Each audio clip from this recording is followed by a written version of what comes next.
स्त्री आणि पुरुष ही निसर्गाची जैविक रचना आहे. त्यामुळे त्यांच्यात भिन्नलिंगी आकर्षण असणे स्वाभाविक आहे. परंतु समाजाने लिंगभाव दृष्टिकोनातून त्यांची जडणघडण करताना भेदभाव केला. पुरुषांना सर्व प्रकारची मोकळीक दिली आणि स्त्रियांवर पूर्वीपासून कठोर बंधने लादले. आधुनिक काळात स्त्री पुरुष संबंधात मैत्री, समतोल आणि मोकळेपणा आला. स्त्रियांनी जुन्या विचारांनी दिलेले दुय्यम स्थान टाकून दिले. आधुनिक समानतेच्या नात्याकडे वाटचाल केली. तरीही काही ठिकाणी जुन्या मानसिकतेचे अवशेष दिसून येतात. म्हणून स्त्री तिच्या मर्यादा राखून असते. परपुरुषांशी स्त्री सभ्यता राखून व्यवहार करते, परंतु पुरुष तिच्याकडे आसक्तीच्या दृष्टीने पाहतो. त्याला तिचे शारीरिक आकर्षण वाटते, तर स्त्रीला पुरुषाच्या भावनेशी मतलब असतो. अशी ही मानसिक विसंगती दोघांच्या परस्पर संबंधांवर विपरीत परिणाम करणारी असते. वास्तविक स्त्री पुरुष संबंध हे मानसिक सहमती, भावनिक जोड आणि शारीरिक सुखावर आधारित असतात. सुदृढ नात्यासाठी दोघांचीही मानसिक तयारी, परस्पर आदर, संवाद आणि समजूतदारपणा आवश्यक आहे, अशी समाजाची अपेक्षा असते. मात्र परस्त्री व परपुरुष यांच्यात केवळ मानसिक आणि भावनिक नातेसंबंध असावे अशीही समाजाची धारणा असते. त्या पलीकडे त्यांना जाता येत नाही. तरीही पुरुष हा स्त्रीमध्ये अडकून जातो, तेव्हा ती त्याचा फायदा घेते.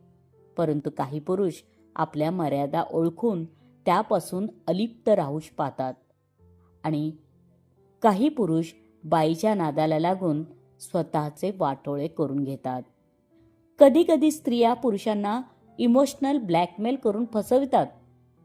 अशा व्यक्तीच्या संदर्भात डॉक्टर मनोहर सुरवाडे यांनी कामुक बाप या कवितेत वस्तुनिष्ठ मांडणी केलेली आहे. ऐकूया कविता कामुक बाप. सोशल मीडियाच्या ऑनलाईन जगात तिचा चेहरा बापाच्या डोळ्यात आणि भरला मनात. तिची घातक चाल आणि बापाला वाटला माल. प्रेम समजून स्वतःला विसरला, तिच्या जाळ्यात अडकला. प्रेम समजून स्वतःला विसरला, तिच्या जाळ्यात अडकला. तिच्या डोळ्यात गहिरेपण शोधून, तिला स्पर्श करून मनानेच घेतले सोलून. ती निसर्गाचं देणं, कामुकतेचं जाळं टाकलं तिनं.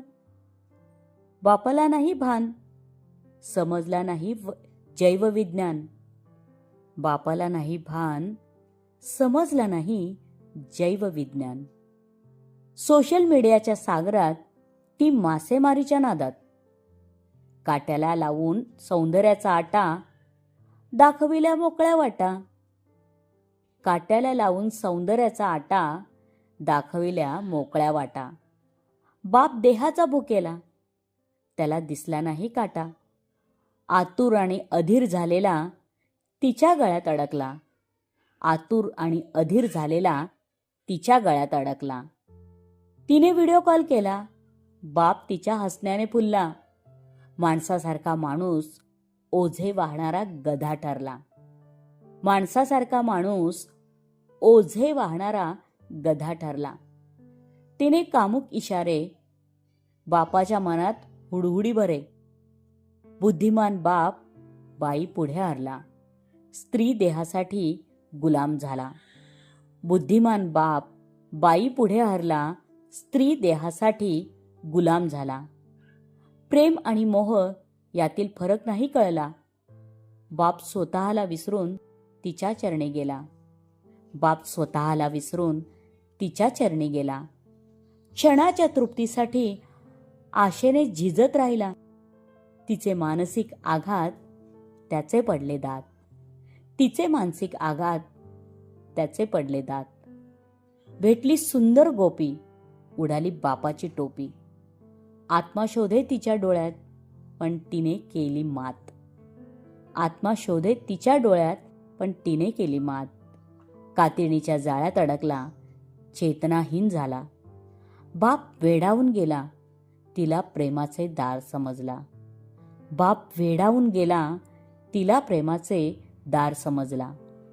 तिचं हसणं, गोड बोलणं वाहणाऱ्या गटारीसारखं. बापाचा पाय सटकला आणि त्यात जाऊन पडला. बापाचा पाय सटकला आणि त्यात जाऊन पडला. तिचे अदृश्य खेळ त्याला नाही समजले. जीत की हार, नरक की मोक्षाचे दार. त्याला त्याचेच नाही कळले, पाणी नाकातोंडात गेले. त्याला त्याचेच नाही कळले, पाणी नाकातोंडात गेले. माणसं जन्माला येतात आणि केव्हा तरी मरतात. वेळ काळ त्यांची त्यांनाच माहीत नसते. वासनेच्या जाळ्यात सारी जिंदगी गोल गोल फिरते. वासनेच्या जाळ्यात सारी जिंदगी गोल गोल फिरते. बापाला कोणी शिकवले नसते, त्याची दुर्दशा होते.